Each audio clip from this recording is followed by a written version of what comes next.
bienvenidos a una nueva sesión de Libro Show en vivo con Humberto Fuentes, que en esta oportunidad conversará con la destacada periodista Nancy Guzmán sobre su último libro, un interesante libro que espero que ustedes lean y sopesen, La ira de los honorables. Los dejo con él. Yo me había topado primero. Gracias, Nancy, por aceptar la invitación para poder conversar y poder escarbar un poco de este interesante relato que haces en tu último libro. Antes de comenzar, quisiera primero robar un poco de la información de la solapa, que dice: Nancy Guzmán Hasmen es periodista y diplomada de historia. Vivió exiliada en Colombia 11 años. Ha sido corresponsal de importantes diarios y revistas internacionales. Se ha desempeñado como guionista, investigadora, entrevistadora y productora de documentales y reportajes para las cadenas de televisión europeas y para Univisión. Escribió reportajes y entrevistas del desaparecido diario La Nación y ha publicado 7 libros, entre ellos Un grito desde el silencio, Romo, confesiones de un torturador, Ingrid Olderov, La mujer de los perros, Los Agustines, El clan de los Edwards y la conspiración permanente, El Fanta, Historia de una traición, y en coautoría con Héctor Salazar, el libro Historia para no olvidar, y además de Los crímenes que estremecieron a Chile, de Seibo Ediciones. Bienvenida, Nancy. Muchas gracias por invitarme, por estar aquí conversando con ustedes sobre libros. A mí los libros me apasionan, creo que es una de mis debilidades y creo que los libros lo que hacen es hacer que un país sea mejor, piense, porque lo que tienen los libros es una magia que no tiene ningún otro medio, que es la magia de tenerlo siempre al alcance, siempre poder revisarlo, siempre poder darle una nueva lectura. Porque uno escribe y quienes leen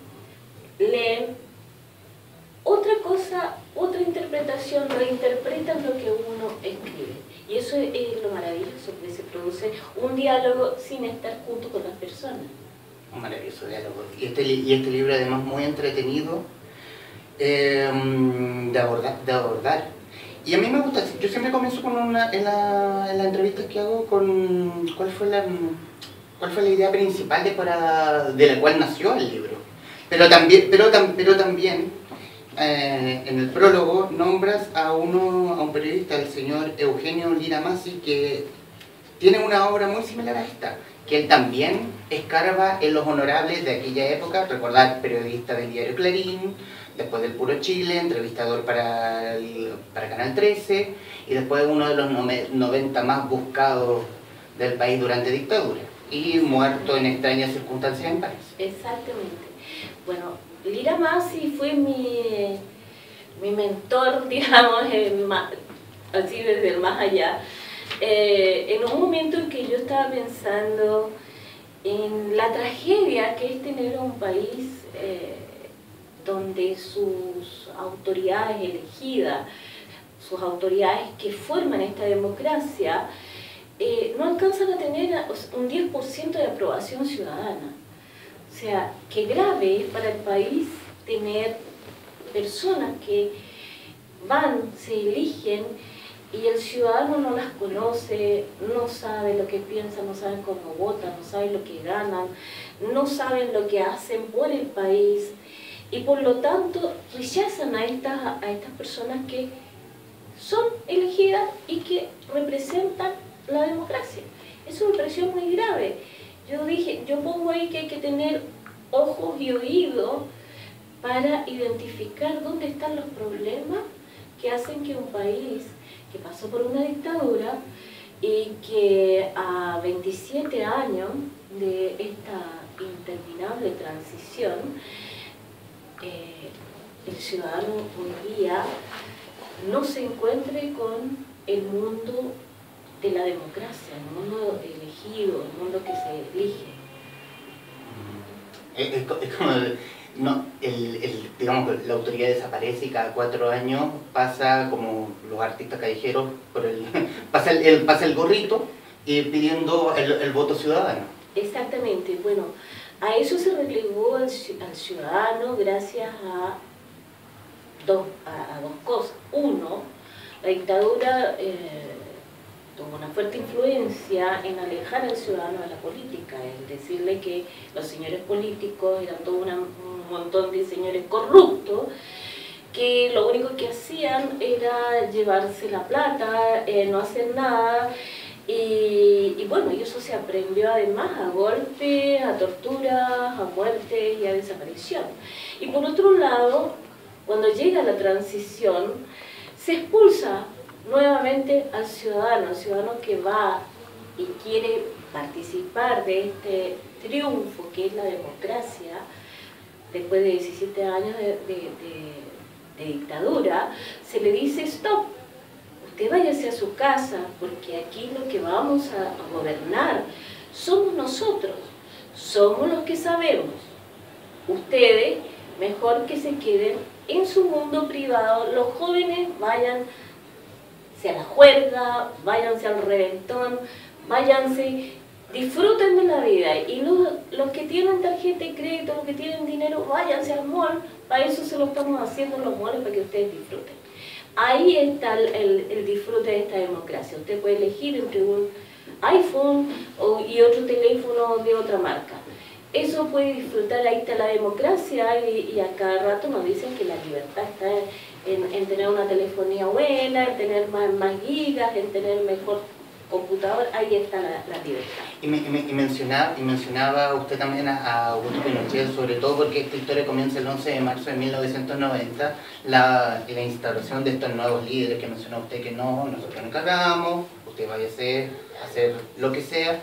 Y me gustó un extracto que me llamó mucho la atención, y que dice: Pinochet había abandonado la moneda a las 19:45 del día anterior, seguido por el séquito de asistentes, asesores, secretarios y ministros.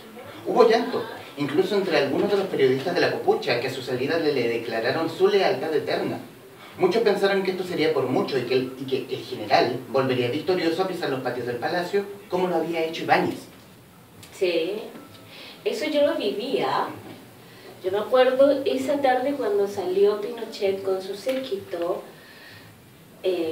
había un grupo de periodistas que lloraban amargamente y todos juraban realmente el séquito que estaba ahí adentro de la moneda, en la Copucha, que se llama el lugar donde están los periodistas que trabajan para sus diferentes medios reporteando la moneda. Le decían que iba a volver. Y claro, o sea, había un antecedente anterior, que Ibáñez había primero sido dictador y luego fue elegido. Entonces teníamos una historia que nos decía que era posible que el dictador volviera en gloria y majestad. O en rigor que nunca se fue. Además que en realidad nunca, siempre estuvo ahí, se nos fue cuando se murió. Claro. Y aún así nos quedó toda su obra, nos quedó todo el sistema, nos quedó el Congreso, que lo... Esa murió horrorosa. Exactamente.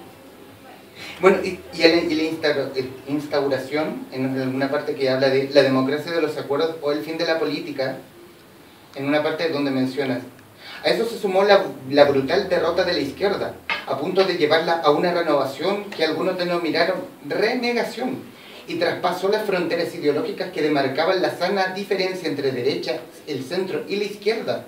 Nadie era de izquierda. Todos abrazaron con fervor la socialdemocracia y lanzaron por los aires a Carlos Marx abrazando a nuevos tótems. Sí, efectivamente. Efectivamente, o sea, es realmente impresionante, porque yo lo pongo ahí también.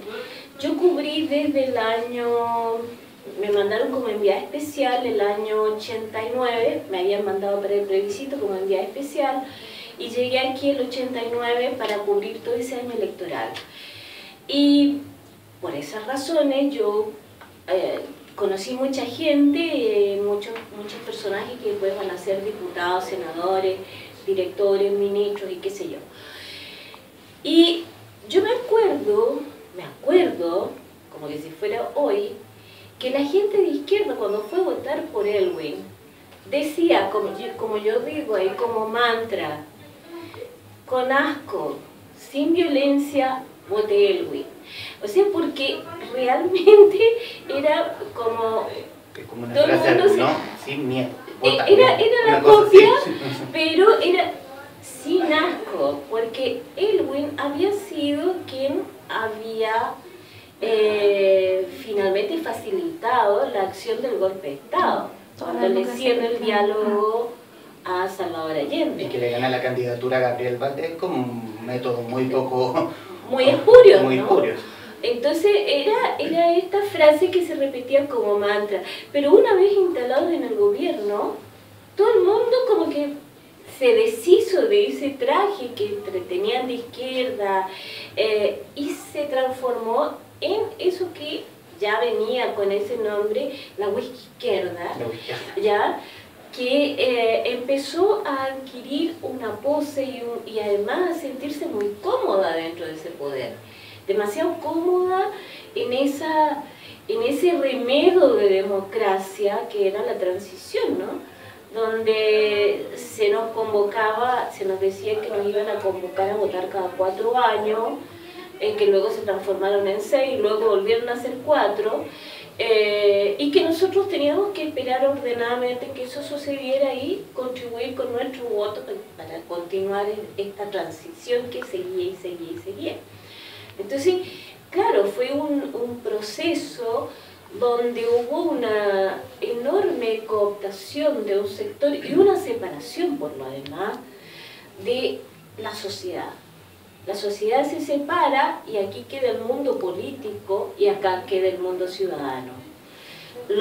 Todo el mundo político, yo conocí gente que vivía en zonas normales, San Miguel, o qué sé yo, esa cisterna, pero una vez que ya tuvieron un puesto, se trasladaron rápidamente a La Reina. O sea, hubo miles de facetas que fueron separando, porque los ciudadanos no son tontos, puede que no reclamen, pero se empiezan a dar cuenta de estas transformaciones y este acomodo y esta sensación de comodidad que le parece estar lejana a ellos en circunstancias que el triunfo de la democracia es de todos los chilenos, o sea, no solamente los chilenos que vivieron en Chile y que fueron muy resistentes a la dictadura, sino que también los que vivieron afuera.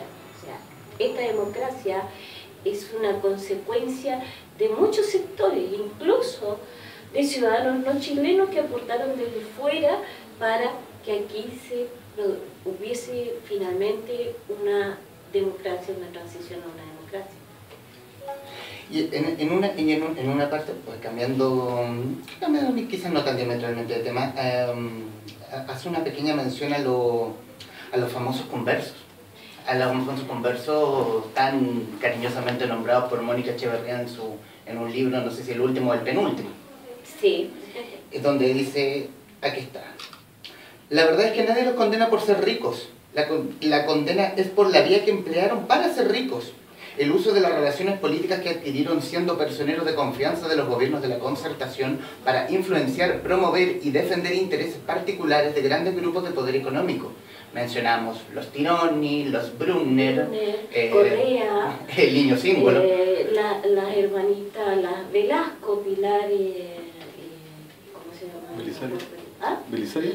Las hijas de Velasco, sí, de Belisario Velasco, que trabajaron en La Moneda en el gobierno de Elwin, una y la otra trabajó en TVN, y luego cuando terminaron instalaron sus oficinas de asesoría y de lobby y se convirtieron en las lobistas más importantes, porque obviamente tenían, aunque Belisario siempre negó haber sido colaborador del negocio de su hija, pero en realidad si no hubiesen sido las hijas de Velasco, hubiesen tenido los clientes que tenían, Telefónica, las compañías de gas, las compañías de agua, mineras, hubiesen tenido esas relaciones para llegar. Realmente un periodista común y corriente puede llegar a montar una consultora así como así, hacer lobby así como así. No, eso sabemos que no es así. Entonces se instalaron estos personajes, cada personaje que tenía algún grado de influencia instalaba una empresa asesora que en el fondo no era que hicieran asesoría, hacían lobby. porque conocían el manejo del Estado, lo habían conocido trabajando ahí, y además de conocer ese manejo del Estado, conocían a personajes de alta influencia en el Estado. Habían sido sus asesores, sus ayudantes, gente a veces incluso de menor grado que ellos, por lo tanto, seguían dependiendo de alguna manera de esto, y además quienes están en el gobierno pensaban que, bueno, si se acaba el gobierno en la próxima elección, tengo que estar bien con este señor o esta señora porque me puedo encontrar trabajo en ese lugar. O sea, hay unas relaciones perversas de poder, tremendamente incestuosa, con mucho nepotismo entre medio, y eso va corrompiendo obviamente porque se transforman en redes de poder, ¿ya? O sea, se hablaban de, yo me acuerdo que se hablaba de las trenzas, o sea, poderes tejidos entre diferentes partidos donde había militares de la derecha, de la izquierda, de la democracia cristiana, todos juntos metidos en una misma trenza, entrelazados, en función de sostener un determinado poder. Y yendo al mismo asunto, ya a la explosión de esta relación incestuosa entre que o soy funcionario de gobierno o soy director de una AFP, por ejemplo, aquí menciona también a la presidenta, y en un texto dice: Michelle Bachelet no tenía la culpa de los desatinos de su hijo y de la ambición de su nuera, pero sí tenía responsabilidad como gobernante. Debió saber que en democracia un mandatario debe evitar asignar trabajos, contratos o servicios en el Estado a familiares o a personas con estrechas relaciones de amistad debido a conflictos de intereses que pueden presentarse. La excusa de la moneda sobre la dualidad de sentimientos madre y presidenta era la clara expresión de la laxitud de las normas de probidad. Exacto. Era, o sea, cuando decían, la señora presidenta, hay que entenderla porque es madre y presidenta, cuando fue el caso Cabal, ella no hubiese tenido ese problema si no nombra a su hijo. Cada cual sabe lo que es su hijo, sabe lo que calza. Su hijo es vecino de ella, vive en una casa cerca de 300, 400 millones, o sea, tenían que saber que su hijo estaba metido en un mundo de negocios y de intereses. Por lo tanto, nombrarlo en un cargo, además que se le inventa en reemplazo a la primera dama, era la laxitud de las normas. O sea, ya era tan normal el nepotismo que finalmente esto parecía hasta gracioso. Bailaron la cueca, él bailaba muy bien la cueca con ella, hacían una regia pareja, hasta que revienta el caso Cabal, y entonces ahí la pobre presidenta. Y yo creo que ella no tiene la culpa de que su hijo y su nuera tengan ambiciones particulares. La culpa de ella y la responsabilidad como presidenta es no haber advertido eso y que eso podía traer algún problema. Porque ahí es por qué se considera el nepotismo corrupción. Porque si una persona con poder en el Estado contrata a un pariente, como le sucedió a Ricardo Lagos, que puso a su yerno en la Corfo cuando fue el caso en Berlín. O sea, ¿puede reaccionar de la misma manera si es que no es pariente de él? Si no existen esas relaciones y esos lazos de afecto, de cercanía, de cotidianeidad. No. Uno no puede pedirle a la gente que se cinda y que por lo tanto deje de sentir emociones por las personas que quiere porque las ponen en un puesto. Por eso no. Por eso el nepotismo es corrupción. Pero, fuera sacando a Sebastián Dávalo, ¿y no es un problema del puesto de esta figura de la primera dama? Yo creo que para mí el puesto de la primera dama es un puesto que ya es caduco, o sea, ya no debiese porque hoy día que todos estamos peleando, porque porque haya un mundo queer de transexuales. O sea, ¿qué pasa el día que llega un gay de presidente? ¿Por qué no? Hay uno, me parece. Cuando hubo una reunión de primeras damas, había un varón. No recuerdo Creo cuál que era era el en presidente. Suiza, en Suecia. algo así, Claro. sí. Entonces, un país nórdico. ¿por qué tiene que haber un puesto de primera dama, ya, que se le asignan recursos, que se le asignan un montón de cosas para que se entretenga, para que haga cosas por el país? Y está a cargo de tantas fundaciones. Y fundaciones, y que tienen platas del Estado, no tiene para mí no tiene sentido. Y mucha plata. Y mucha plata. Entonces para mí no tiene sentido hoy día que buscamos que haya una apertura y que a lo mejor algún día llegue al gobierno una persona que no sea ni hombre ni mujer. O sea, ya tenemos una mujer y por lo tanto no hay primera dama. Pero y si llega otra persona que no es ni hombre ni mujer, perfecto, ¿qué tiene que haber primera dama? O sea, a mí me parece anacrónico, realmente anacrónico. Como un florero. Un florero como la primera dama de Estados Unidos, la señora Melania. Ese el sentido fue el sentido de la diplomacia, de tener una señora que tuviese este simbolismo, digamos. El presidente era como los padres de los países, reemplazaban al rey. En la democracia era el padre del país y tenía que tener una madre que aquí crearon el ropero para los pobres, luego el SEMA, que todos sabemos lo que hizo el SEMA, era eso, era el padre y la madre. Pero resulta que hoy día en la figura de padre y madre ya empieza a desaparecer, y qué bueno que desaparezca, y yo creo que para mí es anacrónico. Metámonos en lo honorable. Ahora, vamos, hinquémosle el diente. Y usted los catalogó con muchos títulos, así como algunos son los rebeldes, otros son chascones, otros son achorados, otros son las pitucas, y otros que, fuera de saber que trabajan en cierto distrito, no han hecho nada más. Exactamente. Y comenzar, porque comienza usted con los rebeldes, y el rebelde insigne es Gabriel Boric Font, Sí. diputado representante de la izquierda autónoma por el distrito 60, región de Magallanes y la Antártica. Y lo menciona a muchos se les erizaron los pelos y les chirriaron los dientes. Traía el mote de ser el más rebelde. No había marcha donde no estuviera mostrando su ceño fruncido y su discurso apasionado, que olía levemente a esa juventud rojo y negro que lideraron Miguel Enríquez y Bautista Panchoven. Exactamente, o sea, él era por excelencia el personaje que llegó a convulsionar ese espacio que estaba dado solamente para, desde su inicio, el Parlamento es para una clase social.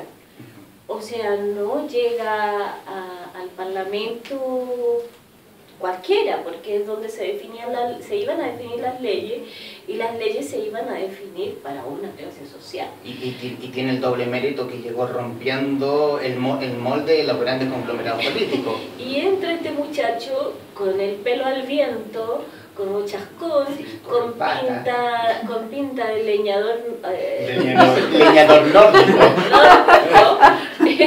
con una camisa ancha, unos blue jeans anchos, o sea, sin esa apostura que se esperaba, menos con corbata todavía, y por supuesto que escandalizó a todo el mundo. O sea, era como es posible que mancillen, o sea, se había mancillado el Congreso el 11 de septiembre de 1973 cuando se sirvió de cárcel, de centro de detención, de tortura, cuando se asesinó a diputados, se desapareció diputados, pero la derecha y el Mercurio decían que este muchacho había mancillado el Congreso por no llevar corbata y con pantalón.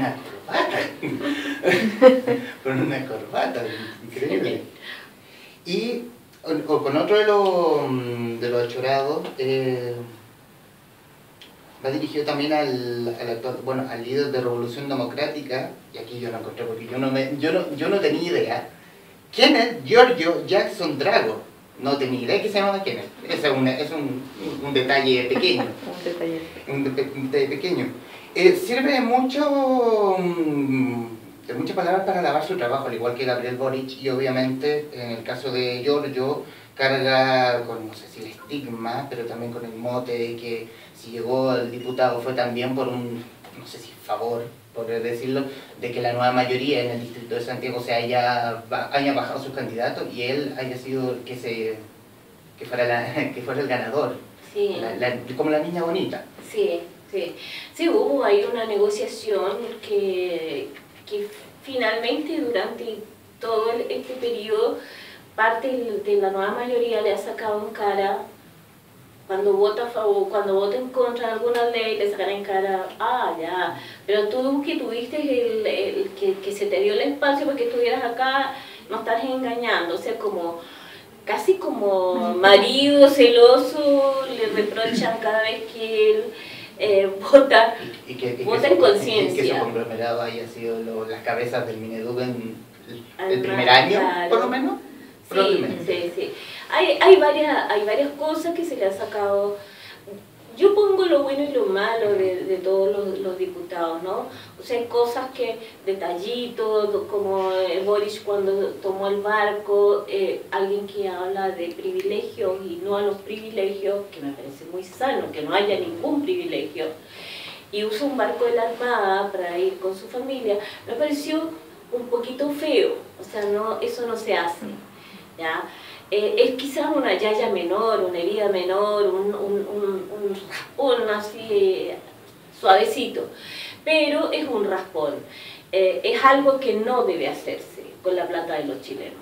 Lo mismo pasa con Giorgio Jackson, que alguna vez viajó a hacer proselitismo con pasajes de la Cámara y también se lo enrostraron, y a mí me parece sano que se lo enrostren porque él es diputado por Santiago y no tenía por qué usar pasajes para viajar a Concepción o a la zona de Concepción a hacer proselitismo. El proselitismo se paga o del bolsillo o en época electoral de las platas que les da el CERVEL, pero no con platas de uso del Congreso. O sea, el abuso no debe ocurrir.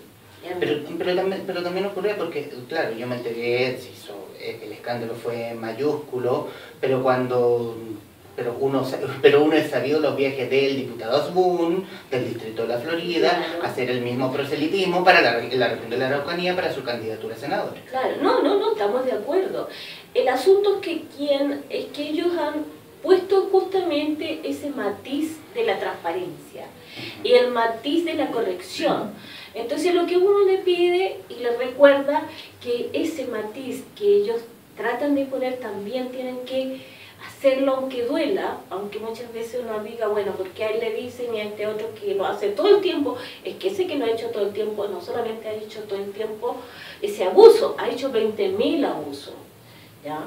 Y eso marca la diferencia. Y ya, bueno, aquí ya estamos entrando a las preciosas. A las preciosas, es un título demasiado amoroso, y en especial a también la llamada la conductora del Audi, Camila Antonia Amaranta Vallejo Dowling, diputada PC por el distrito 26 que corresponde a la Florida. Y detalle, es todo un personaje en la Cámara y la miembro más célebre de la institución.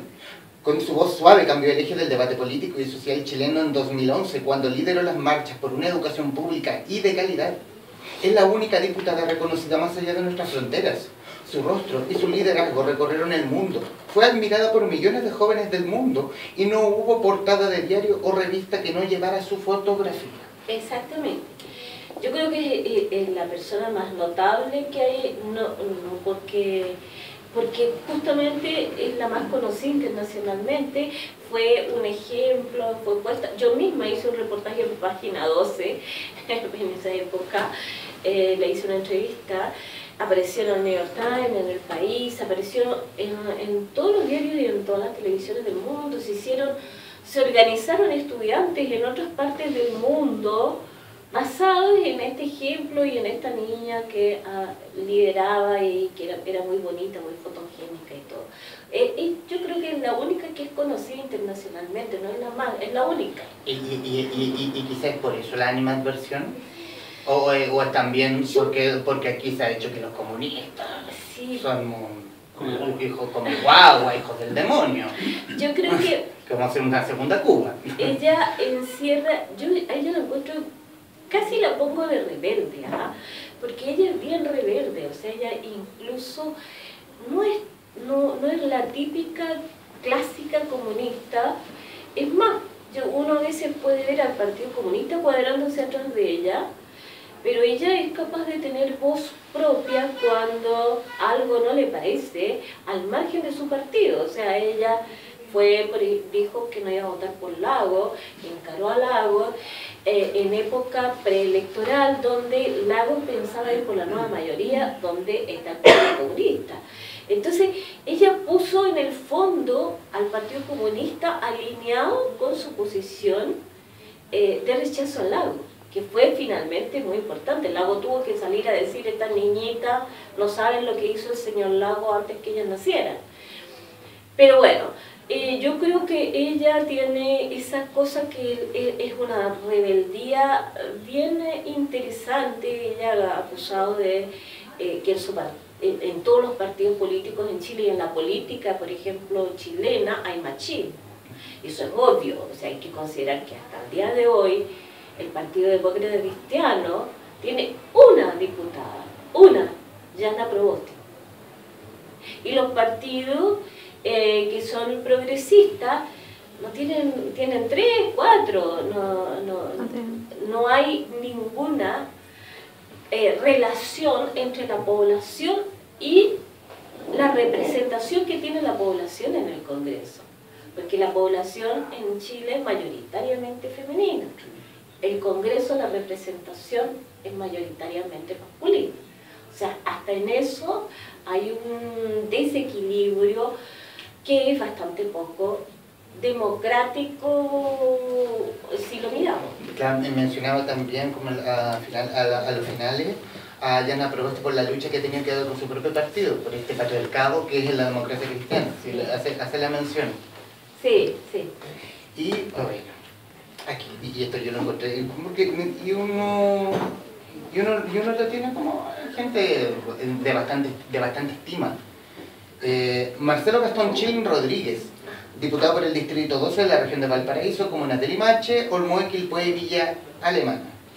El célebre director de la oficina se enfureció y le salió la bestia de todo que todo hombre lleva dentro en una sesión de la Cámara donde interpelaban a la ministra de Justicia, Cabrera Blanco. Y ahora, detallo.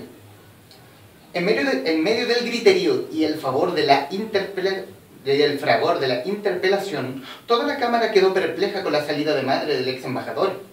Es cierto que el ruidito saca de quicio a cualquiera, pero de ahí a que el honorable representante del Poder Legislativo gritara «¡Fuera, vieja culiá!», sin conocer la vida sexual de la señora, fue mucho. Como dice, el diputado le salió el achorado y no lo pudo controlar. Eso fue muy distinguido. Eso fue muy distinguido. Sí, él tiene varios exabruptos. Yo pongo a los achorados y defino lo que es achorado, que es aquella persona que normalmente se sale de las casillas y lanza con completa libertad sus palabras al que confronta, ¿no? Y en este caso Chilin ha tenido bastante exabruptos con sus congéneres, y no solamente en términos de decir palabrotas, sino que también algo que a veces parecen palabrotas en una sociedad tan conservadora como la nuestra, cuando menciona en una ocasión a un médico, al director de la clínica de la Universidad Católica, que dice que en caso de aprobarse la ley de aborto en 3 causales, la clínica no atenderá y se negará ¿cómo se llama?, a acatar la ley. Entonces él dice, bueno, que en ese caso, si es así, la ley se cumple para todo y que solo habría que expropiar la clínica. Una palabra terrible para cierta gente.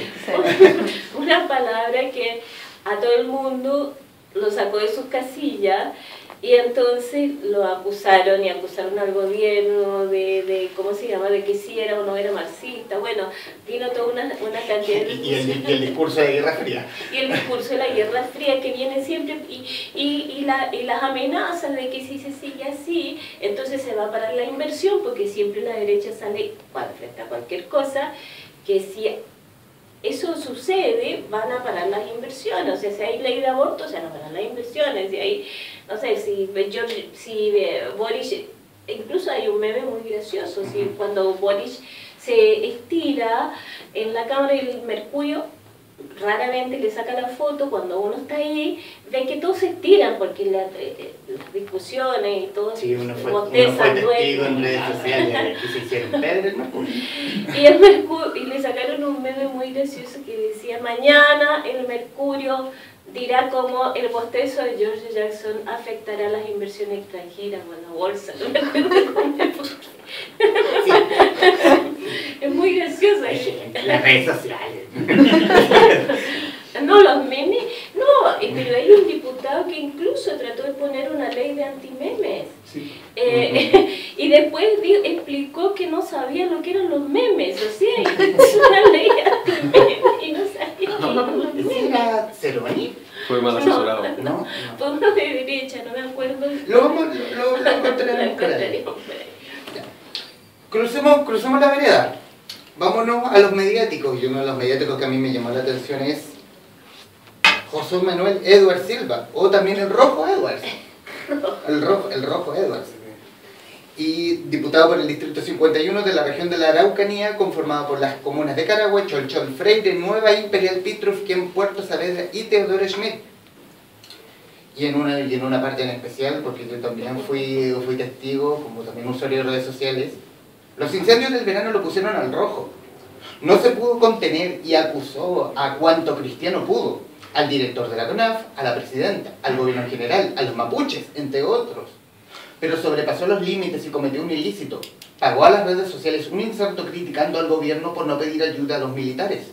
Rápidamente le cayeron las respuestas furiosas por el aprovechamiento político con la desgracia de miles de familias, que veían perder toda su vida entre las atenazadas llamas. Implacables le pidieron cuentas y lo increparon por no haber dado la plata que pagó en publicidad para la reconstrucción de la zona. Sí. No, él es notable en cómo los diputados pueden perder el tiempo, cómo tienen tiempo para hacer y decir tanta tontera, para hacerse destacar por cosas tan ridículas. Una de ellas es su nombre. Yo pensé que le decían Rojo por su anticomunismo, era una especie de burla, ¿no? Pero no, se puso Rojo porque se aburrió de su tercer apellido, que era Ismael. Entonces se puso el apodo, que era, desde chico, que era tenía dos apodos, Rojo y Zanahoria. Entonces yo digo que este señor, cuando se vuelva a aburrir, se va a poner Zanahoria. No, Rojo suena con más carácter. Zanahoria, no. Entonces se va a aburrir de cualquier, a lo mejor se llama Rojo Zanahoria, pero hace tantas cosas que uno dice, pero ¿cómo por favor puede llamar la atención a un diputado por ir con los calcetines, con dos papas, a un restaurante y sacarse los zapatos para que todo el mundo le vea las papas? Además, siendo un personaje muy blanco, con los calcetines negros que le resaltaban los dos talones, le resaltaban frente a ese calcetín negro. O sea, uno dice, pero ¿cómo no le alcanza la dieta para comprar en el Líder un par de calcetines baratos? Y anda con unas papas rosas. Entonces uno dice, ¿cómo es posible que se pague, el Estado gaste 9 millones en personas como esa, más otros tantos millones en personal? Son 7 millones, creo que son los gastos mensuales que tienen en operacionales. más 27 millones al año, más pasajes, más viáticos cuando viajan fuera de Chile y pasajes primera clase cuando viajan fuera de Chile, más celulares, más gastos de auto, más gasolina, más peaje. O sea, todo eso se gasta en una persona para que haga este tipo de show.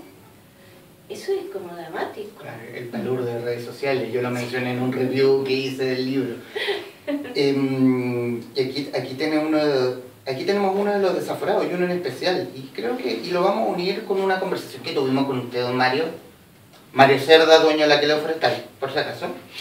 Y aquí tenemos eludiendo a la Operación Machete con el desaforado diputado RN Rosauro Martínez Lavé. Y al resaltar y detallo, investigado por su responsabilidad de los homicidios calificados de Próspero del Carmen Guzmán Soto, Patricio Alejandro Calfo Quira Hernández y José Eduardo Monsalve Sandoval, integrantes del movimiento de izquierda revolucionaria ocurridos el 20 de septiembre de 1981 en el sector de Remeco Alto, comuna de Panguipulli, el diputado por el distrito 41 de la región del Biobío fue desaforado por la Corte de Apelaciones de Valdivia por sospechas fundadas en su participación en la Operación Machete, nombre clave que recibió la acción de exterminio en los guerrilleros de Nelturme. Y yo lo hago en la discusión que tuvimos, que alguna vez salió la candidata Beatriz Sánchez del Frente Amplio, del por qué no ir a un programa de Canal 3 en Buen Chileno, donde uno de los integrantes era Sergio Melnik. Como yo no voy donde hay gente participante de la dictadura, algo como que fueron agentes, los cómplices pasivos, como lo llamó Piñera en su primer gobierno. Y hablando con el dueño de casa, decía que a él le extrañaba que gente que fue elegida democráticamente, aún estando en el Senado o la Cámara de Diputados, ahora mismo, haya sido elegido y tenga el pasado que tenga. Sí. En ejemplo, Rosauro Martínez. Y la alcalde Lavé. El alcalde Lavé, que fue alcalde, claro. Por nombrar uno. Por nombrar uno. Por nombrar algunos, exactamente. Bueno, el caso de Rosauro, y al que se haya mantenido tanto tiempo antes que la justicia haya llegado a él, o sea, porque él se mantuvo por dos periodos, ganando ese sueldo y representando a comunidades que fueron muy afectadas por la dictadura militar, además. Eso es lo grave, yo creo. Eso es la falta de memoria. Eso es además la falta de conocimiento que aún tenemos sobre nuestro pasado reciente, que permite que personajes tan turbios, tan oscuros como este señor, estén en puestos de elección democrática. Hay que decir que lo que ocurrió en esa época, en esa zona, aún al día de hoy, no está completamente aclarado. O sea, todavía está en proceso, está en investigación. Porque ahí no solamente desaparecieron o mataron o asesinaron de manera brutal, porque no es que lo hayan asesinado de un tiro, asesinaron de manera muy brutal a personas que habían ingresado en forma irregular al territorio y que se les denominaba guerrilleros.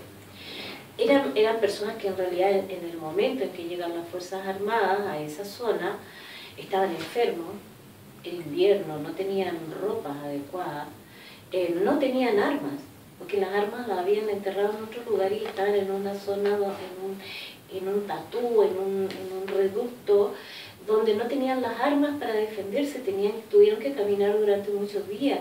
A uno se le gangrenó el pie, los dos pies lo tuvieron que dejar ahí para que lo mataran, se quedó ahí bajo un árbol.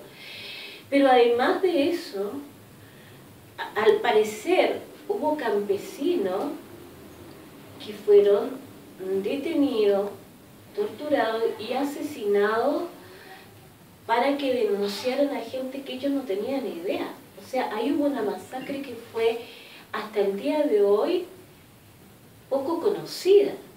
Es una masacre muy horrorosa, las formas en que se cuentan, digamos, que todavía está en investigación judicial, pero se cuentan que ocurrieron las muertes de estos campesinos pobres que no tenían ni que ver con la gente del MIR, ni con ser opositores a la dictadura, eran simplemente campesinos, pero que los militares decidieron que ellos tenían que saber dónde estaban los guerrilleros que buscaban. Y los mataron sin ninguna contemplación.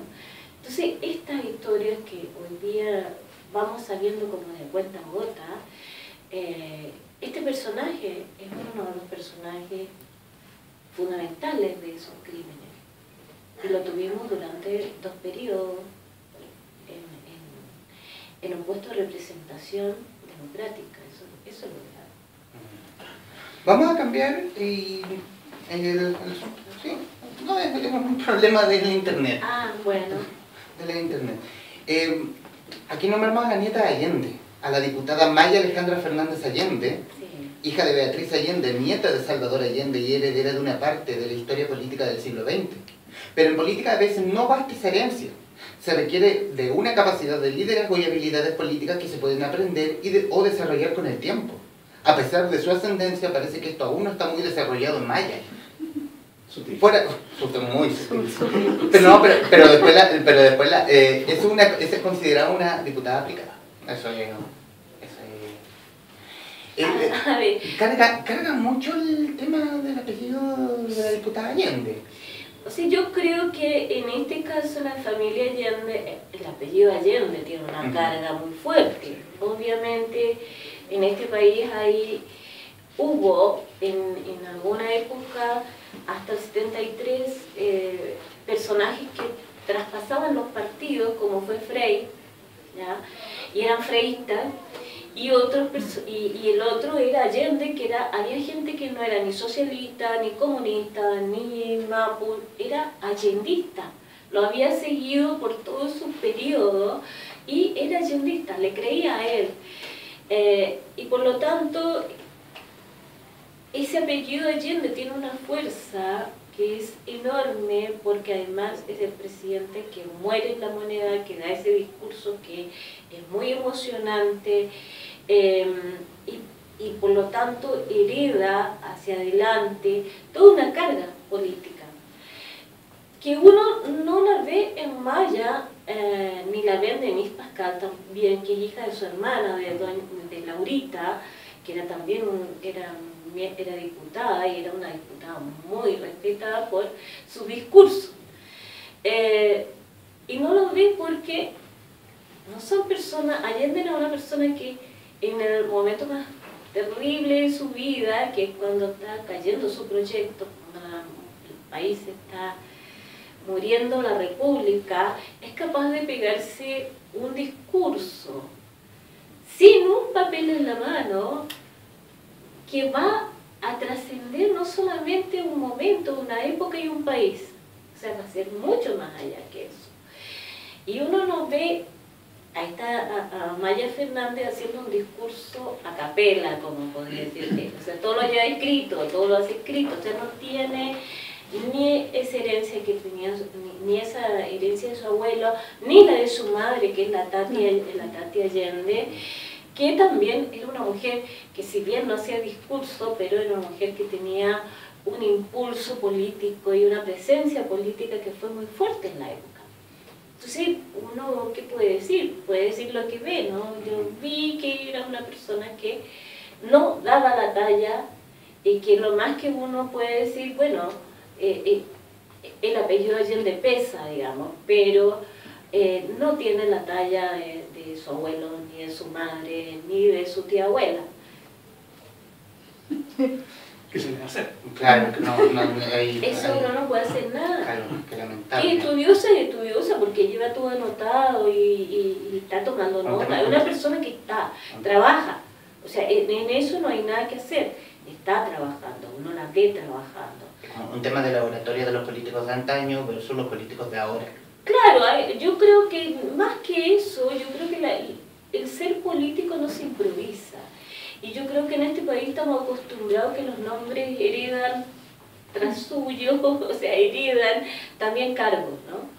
Y yo creo que es el caso. O sea, yo no sé si ese Maya Fernández González, sería lo mismo.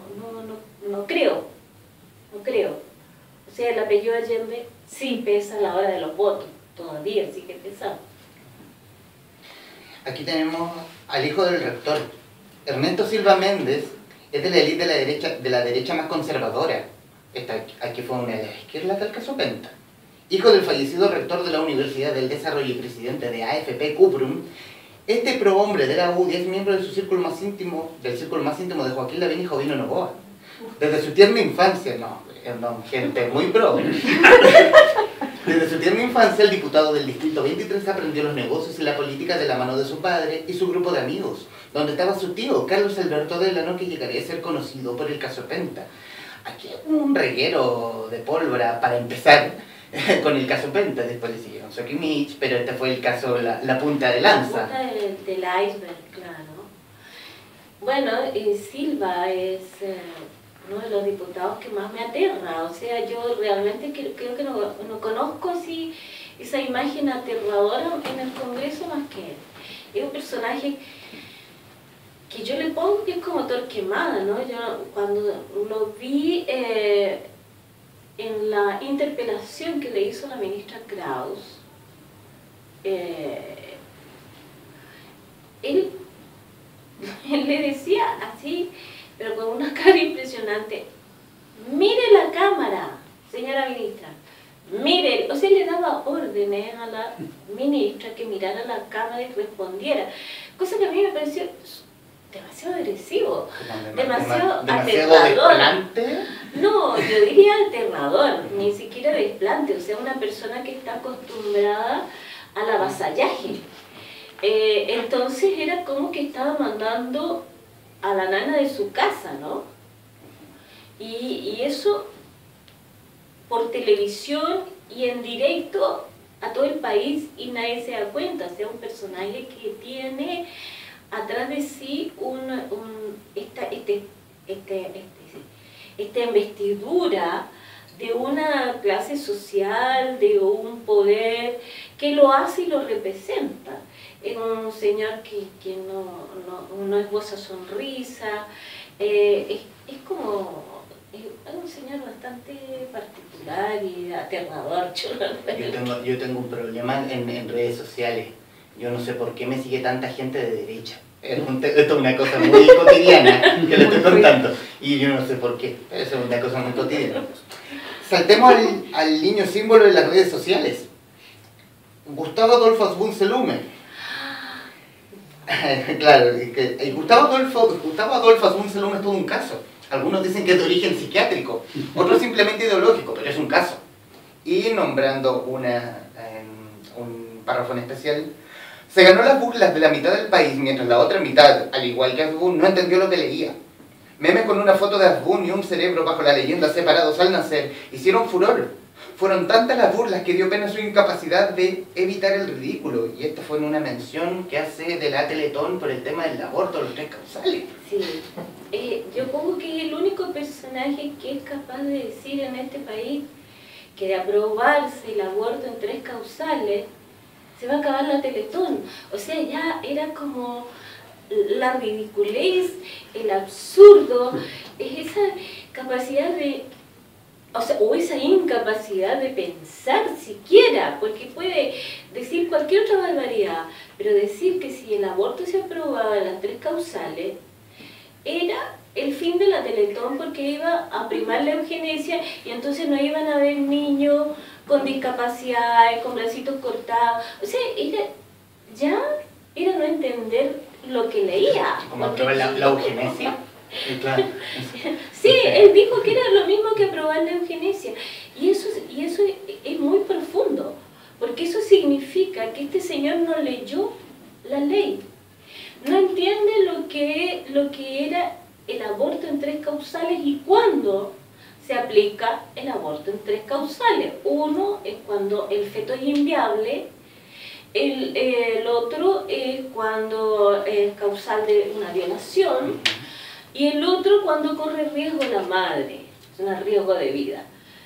O sea, en ninguna de las 3 causales se habla de un niño que tenga, por ejemplo, síndrome de Down. En ninguno de ellos se habla de un niño que tenga un problema en los brazos o en las piernas que después no le permita caminar bien y que tenga que irse a la Teletón. O sea, es que no es no entender nada. Y eso es lo que me parece grave, es que estos señores, como el señor Agúa, no leen los proyectos de ley. Votan en consonancia con un grupo que dice esto sí, esto no. Esto no lo queremos para el país porque no lo queremos. Porque no tenemos ganas de entregarle a la ciudadanía el poder de decidir qué hacer, en este caso la mujer con su cuerpo, ¿no? Y teniendo a uno de a otra de las pildoritas, Diego Paulsen-Kier también se agarró del moño con Gabriel Boric. Lo trató de ignorante porque según él, su candidato tenía cuentas offshore en las Islas Vírgenes, que tenía las Islas Vírgenes, igual que pagaban impuestos con esos ahorritos. Eso es una... ¿Eso como qué? Sí, claro. No, lo peor es que hay una página justamente de estos emprendedores que sacan la platita de quienes tienen para mandarla a estos paraísos, donde dice justamente lo contrario. Está en la web la página.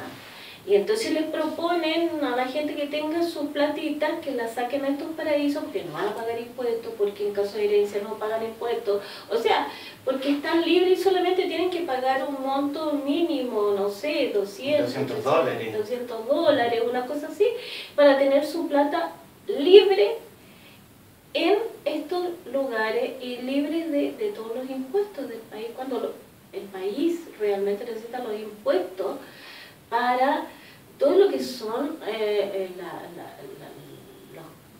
las políticas sociales. El desarrollo, sí.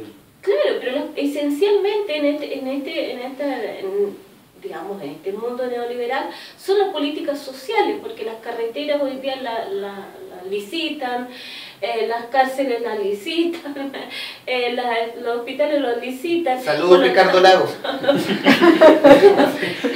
Todo se licita, pero las políticas públicas, o sea, el que una calle de un barrio pueda ser auto pavimentada, que no le tire tierra ni barro, qué sé yo, es donde el Estado pone plata para que la gente que no tiene para pagar esas pavimentaciones lo haga. Y todo lo que no hacen los privados con la gente de menos recursos se hace con estas políticas sociales, la educación, la salud, mala está, pero se hacen con esta plata. Estamos llenos de emprendedores. Estamos Estamos llenos de emprendedores. Y uno que yo no sabía, o por lo menos yo no lo tenía en memoria, el hecho oficial diputado, y que lo menciona al diputado por el Distrito 25, Claudio Arriagada Macaya, diputado demócrata cristiano. Sí.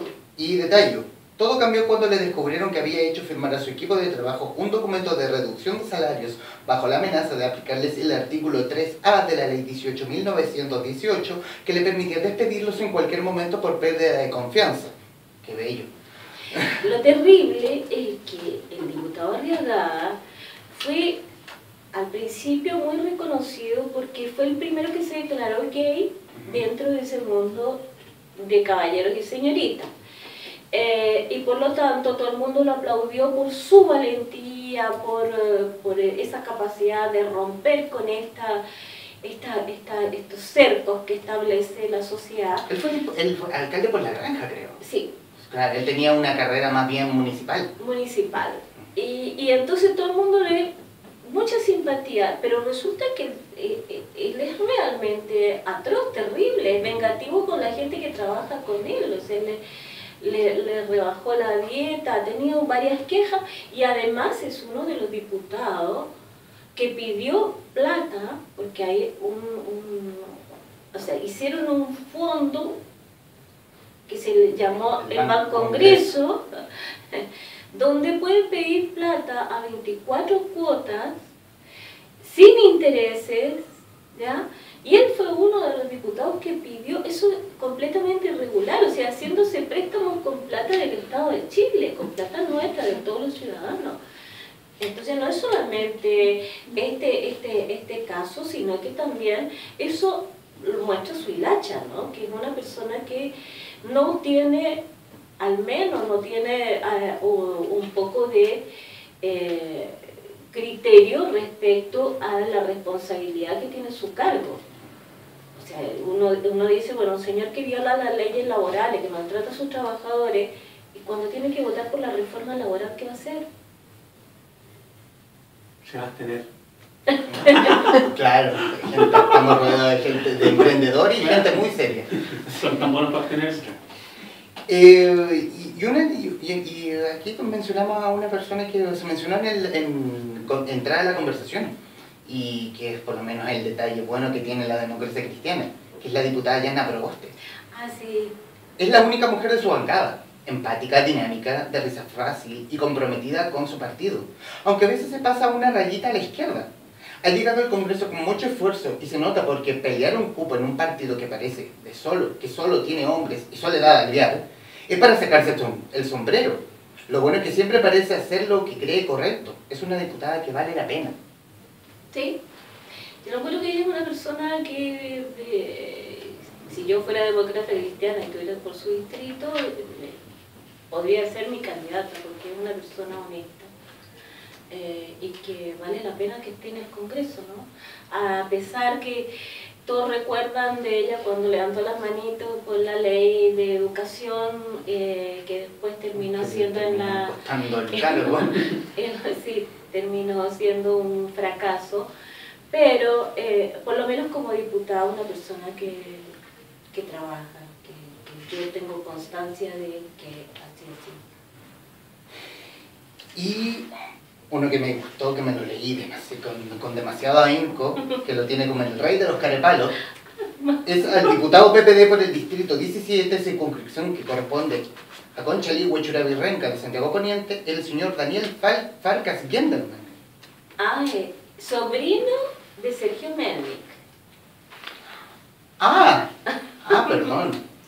Sobrino de Sergio Melnik. Él es de verdad el rey de los carepalos. O sea, es un sujeto diputado que ha estado no solamente en una situación de irregularidades y corrupción, sino que en varias. En el caso de las becas Valech, cuando fue rector de la UNIAC.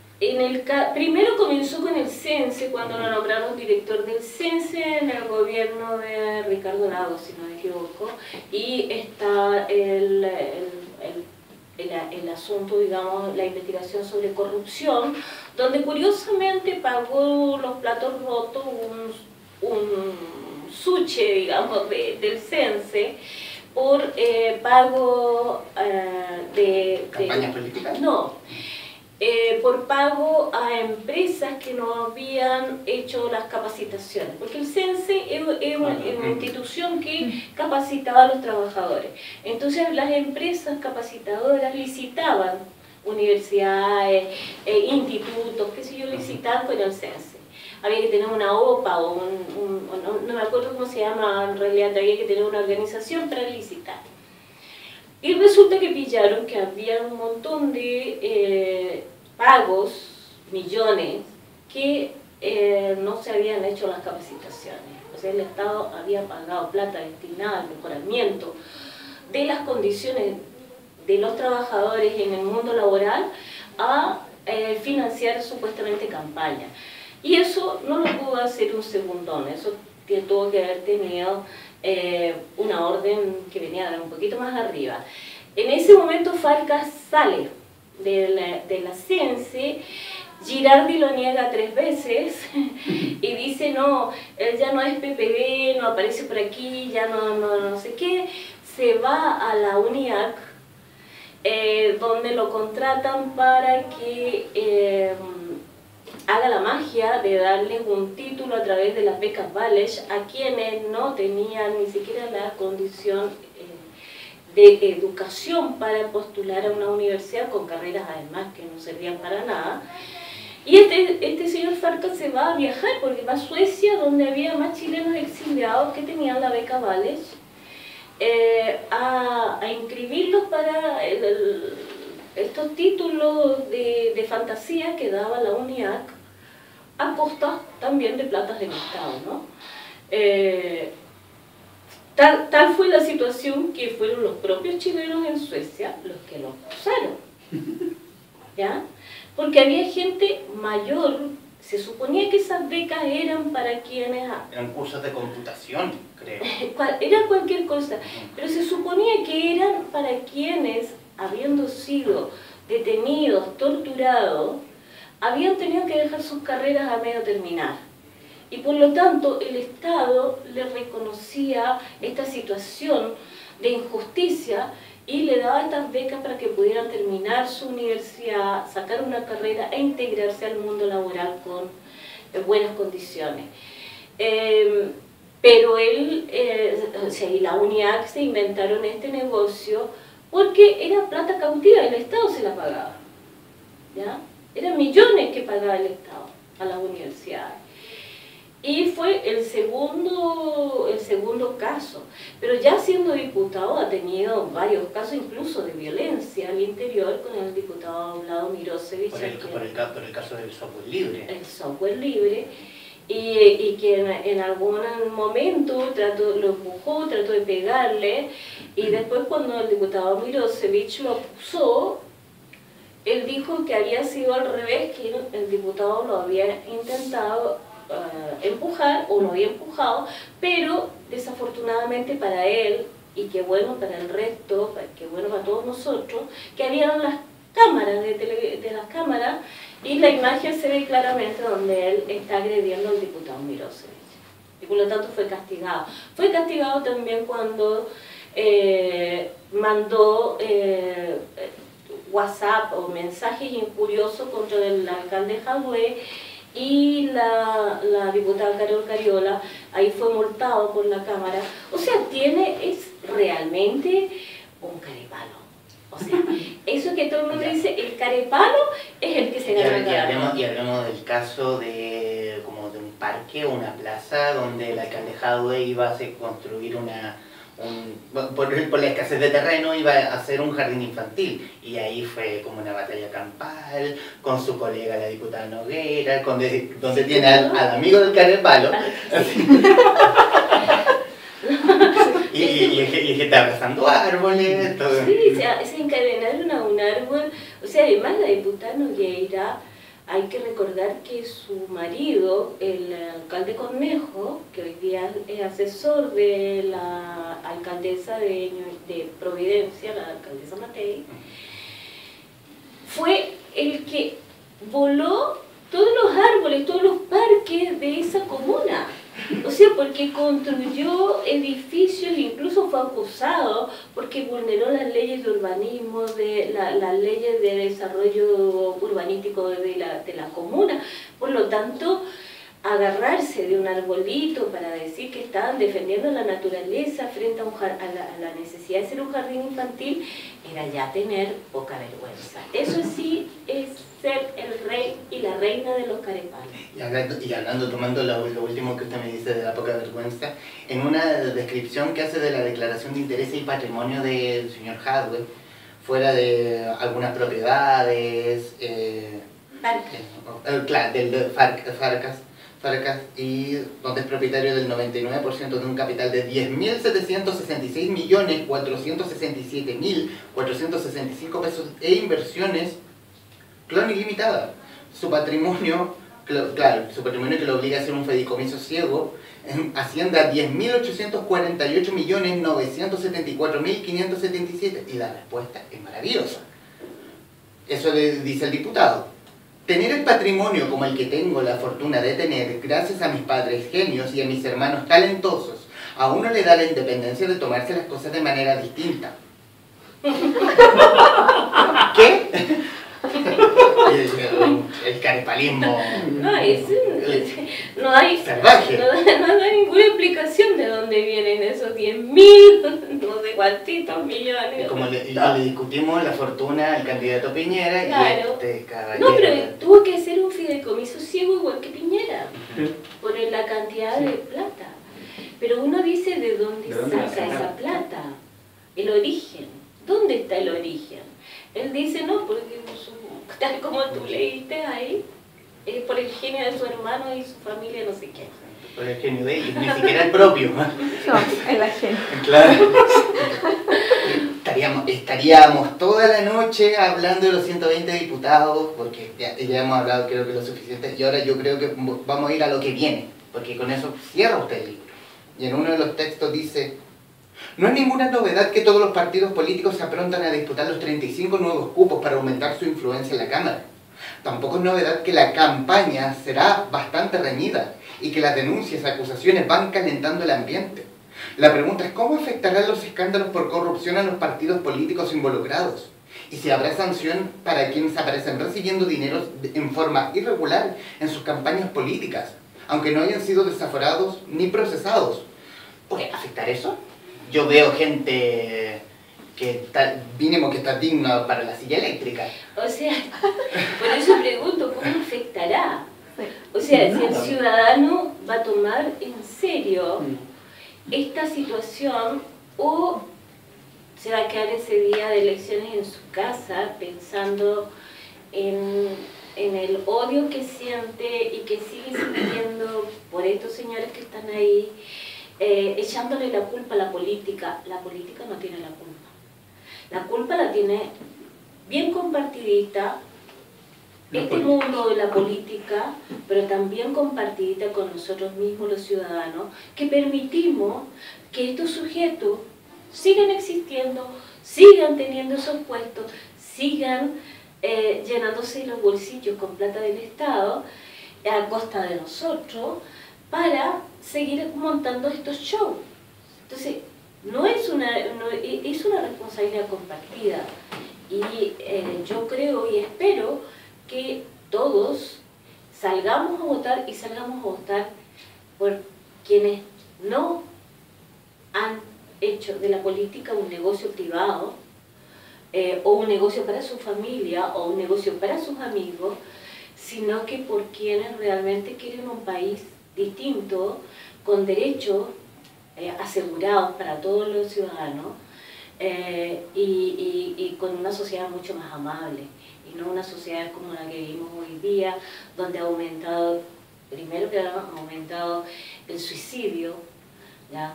Ha aumentado el consumo enormemente. Las farmacias son felices porque los dueños de las farmacias han aumentado el consumo de todo tipo de fármacos, y eso nos indica que somos una sociedad enferma, y es una lástima.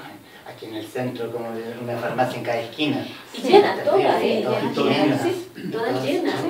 O sea, Hola, Nancy. hola. Quisiera hacerte una pregunta referente a la última parte de lo que acabas de detallar. Yo creo que vivimos en una democracia secuestrada por este poder político totalmente alejado de la probidad, de la ética. Pero me gustaría preguntarte referente al libro también, ¿en qué momento tú deduces de que nos fuimos literalmente al demonio, que perdimos toda esa capacidad democrática que hemos tenido siempre como país, esa ética que teníamos como país?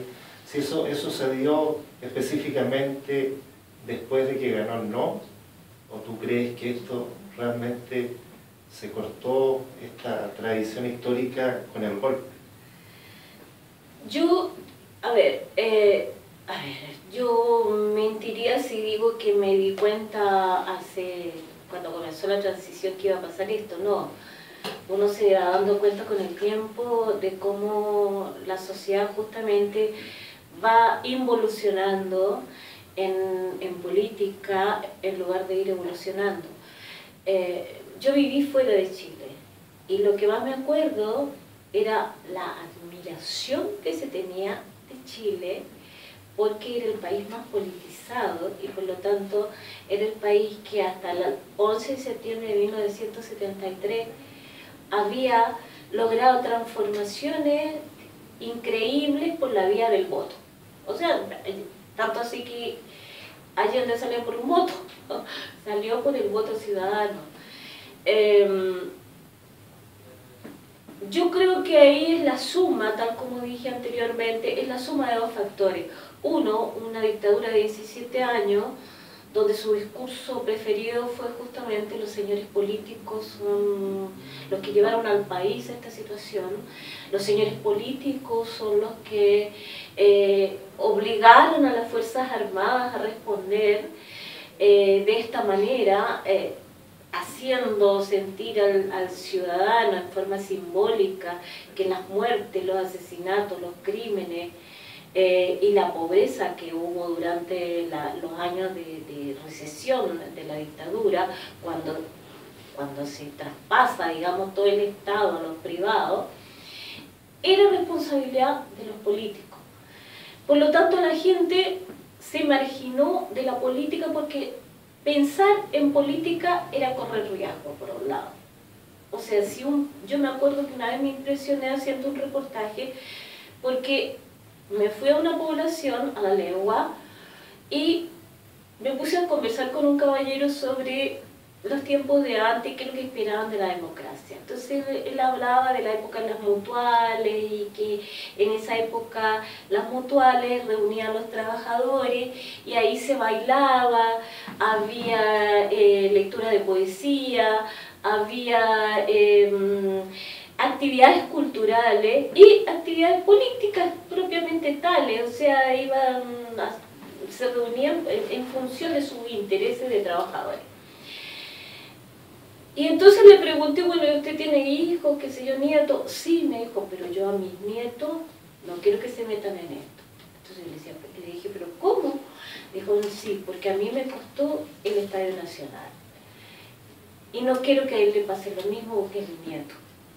Entonces ahí el temor jugó una función realmente relevante en hacer que el ciudadano sintiera que la política es algo prohibido, es algo que sucio, es algo espurio, es algo que mejor yo no me meto en eso porque puede traerme consecuencias y mejor me voy. Y por otro lado, cuando llega la democracia, esta democracia que se llama transición, se expulsa al ciudadano por parte, digamos, del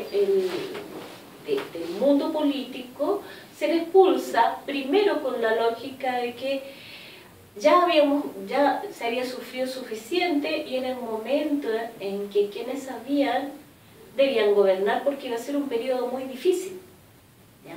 Iba a ser un periodo donde iba a estar el dictador ahí presente, donde todavía quedaban resabios de la dictadura, en fin, y por lo tanto, mejor que el ciudadano se fuese a su casita tranquilo a vivir la vida que había sido alterada el 11 de septiembre del 73. Esas dos cosas convirtieron a este sector, primero que nada, en un mundo que no tenía controles ciudadanos. Se terminó con la prensa, por lo demás, que es un factor de fiscalización. O sea, la prensa que era más independiente, que podía ser más incisiva durante la transición, se acabó. O sea, el Estado no repartió la torta publicitaria como debió haber sido, sino que se lo entregó al Mercurio y a la Tercera. O sea, es tan absurdo que el Mercurio, que había sido cómplice, encubridor, había festinado con los crímenes, publica las listas de la Comisión Rettig. O sea, es el que hace aparecer a los desaparecidos con plata del Estado y se distribuye por todo Chile. O sea, es así de complejo y de turbio este proceso, porque de verdad los ciudadanos no nos vamos dando cuenta. O sea, nadie, era tal la sensación de ver aparecer nombres que habían sido negados durante 17 años, aparecerlos en este diario El Mercurio, que la gente nos dijo, pero ¿por qué le dieron por qué aparecen en El Mercurio estos nombres? Que fueron muchos de ellos puestos en El Mercurio como extremistas, ¿ya? Como delincuentes terroristas. ¿Por qué aparecen ahí ahora? Y además pagados por el Estado.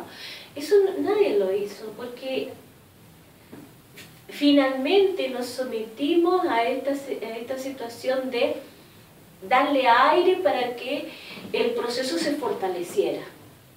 Y lo que se fortaleció fue un grupo que se instaló ahí sin controles. Ni el control ciudadano, ni el control de la prensa, ni nada. Se instalaron, se reprodujeron entre ellos. O sea, nosotros veíamos cambiar presidente, pero los ministros pasaban de ministro de salud a ministro de no sé qué, y el de Hacienda a ministro de no sé qué cosa, y el subsecretario pasaba a ministro, y otros se iban, digamos, por la puerta giratoria a los directorios de las grandes empresas. Entonces, la política y el poder económico hicieron un maridaje que además, ¿quién lo fiscaliza? O sea, ¿quién tiene acceso a ese poder económico y a ese poder político?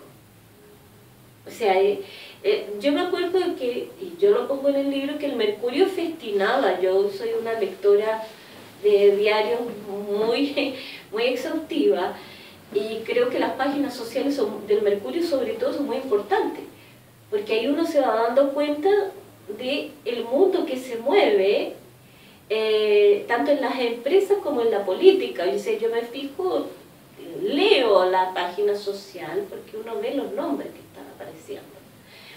Y festinaba con todos los veranos, con las vacaciones de senadores, con ministros y esposas y qué sé yo, en Centroamérica, en París, en Londres, en Nueva York, en no sé qué. O sea, un mundo de fantasía en un país que todos los días se nos pedía que todavía había que esperar, que todavía no estábamos en condiciones de hacer ninguna transformación, y resulta que todas las decisiones se tomaban entre, como yo digo, entre Cachagua y Frutillar, ¿no? O sea, las decisiones no se tomaban en el Congreso, se tomaban en las cócteles, en las comidas, Eso era. Y eso fue, obviamente, haciendo que el ciudadano se sintiera ajeno, rechazara y odiara a este mundo que era el mundo de la política. ¿Ya? Porque era un mundo que era agresivo. O sea, si uno lo recuerda así, es un mundo que lo agrede a uno. Nancy, cambiándole el asunto, que no quitándole la seriedad que no te voy a decir, ¿ha tenido respuesta alguno de los honorables acerca de este libro? Fuera de la de Roberto Poblete vía Twitter. Roberto está muy encantado con el libro. Tú sabes que yo ni lo conozco. Nunca me hemos dado la mano. O sea, lo conozco como todo el mundo que lo vio en la televisión en un programa. Y después lo vi trabajando en la cámara. Pero yo no lo conozco, no tengo idea.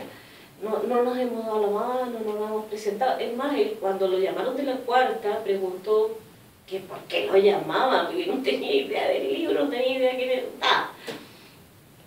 Sí, he tenido una amenaza. Sí, una amenaza. ¿Alguien de que alguno de los candidato que nombramos? ¿Para qué lo vamos a nombrar de nuevo? No, es un candidato, hoy día es un candidato a diputado por el distrito era Rancagua, no sé qué distrito será en Rancagua. Yeah. Es un señor que era core, ¿ya? Y que estuvo procesado por fraude al fisco. Si abres en Aguiló, ahí aparece. Y resulta que, bueno, yo pongo que este señor, que es de la izquierda ciudadana, ¿ya? Había expulsado al diputado Aguiló, que es una persona realmente increíble, honesto, el diputado que menos plata, o sea, ha recibido 0 pesos privados para su campaña. Por lo tanto, uno puede decir, bueno, tiene realmente la manito bastante limpia. Francisco, se llama Francisco. Aquí tengo Aguiló. Ay, Felipe Moncada, no. tiene que saber aparecer por ahí. Francisco, ¿cómo se llama?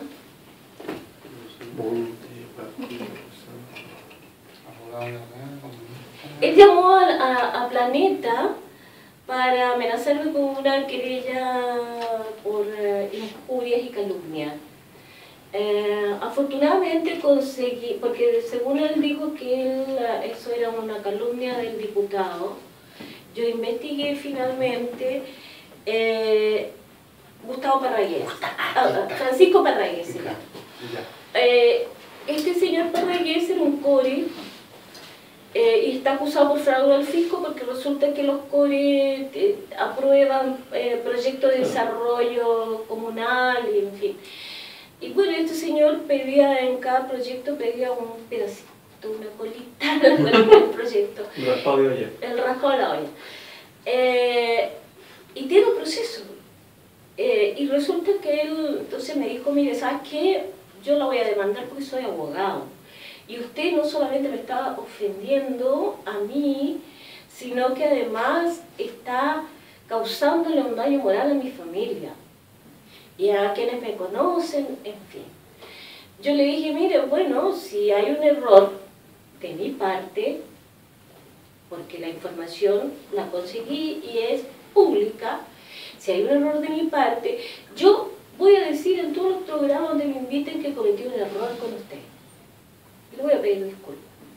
Y probablemente en la próxima edición voy a poner explícitamente que cometí un error. ¿Hablemos de una segunda parte o una versión aumentada? Una versión actualizada. Aumentada. ¿Y cómo se llama? Y me conseguí en la fiscalía el proceso. Entonces me dijo, ya, usted redacte cómo va a ser la corrección y me la manda. Yo le dije, mire, ¿sabe qué? No acostumbro a eso, no me voy a acostumbrar jamás a eso, que nadie me diga lo que tenga que hacer. Yo sé lo que tengo que hacer y usted no me va a revisar nada. ¿Ya? Yo tengo la suficiente hidalguía para, en el caso de equivocarme, hacer pública mi equivocación. Que todo el mundo tiene derecho a equivocarse porque eso es transparencia. Uno puede equivocarse. Me dijo, no, pero es que... Le dije, no. Ya, yo voy a ver, y me dijo, lea la página de un diario que se llama el no sé cuánto. Yo le dije, ¿es un diario local? No, es nacional, Bueno, la verdad es que en la página salió una carta de él, yo creo que el diario era de él, un diario electrónico. Una carta al director. Exactamente. Y él era completamente inocente, y entonces para demostrar su inocencia decía, el día, no sé, 18 de noviembre del año 2007 o 2016, el Consejo de Defensa del Estado abrió un proceso que lo cerró el 19 al día siguiente o los 2 días siguientes. Abajo, primero no decía ni el nombre del proceso, ni el nombre de la investigación, ni el número de rol, o sea, no había ningún dato. Y después repetía lo mismo con fechas cambiadas. Y entonces decía más abajo, bueno, esto prueba mi completa y absoluta inocencia, y todo el mundo sabe que soy inocente, y tú. Nada. El llamado derecho a réplica. Nada. Entonces me conseguí el proceso en la fiscalía. Entonces al día siguiente, lo tuve en la mañana, a primera hora, y le mandé una carta. Estimado señor, de acuerdo a lo conversar con usted, yo investigué para ver mi posible error. Leí la carta que usted envió al diario no sé cuánto, Desafortunadamente su carta no tiene ningún dato, ningún antecedente que pueda aportarme, pero como eso sucedió así, yo pedí a Fiscalía su proceso, una copia de su proceso. Así que aquí se lo adjunto. Muchas gracias, hasta luego. Desde ahí suenan los grillos. Bueno, si nos estás viendo, te deseamos lo mejor. Bueno, la dieta de los honorables, una revisión a los 120 diputados, lo puede encontrar como siempre en la Queleo Forestal o en cualquier librería ordinaria por ahí. Nancy Guzmán, muchas gracias. Gracias a ustedes. A ustedes por venir, a ustedes por vernos. Nos vemos. Espero que se hayan entretenido. Sí, No, fantástico.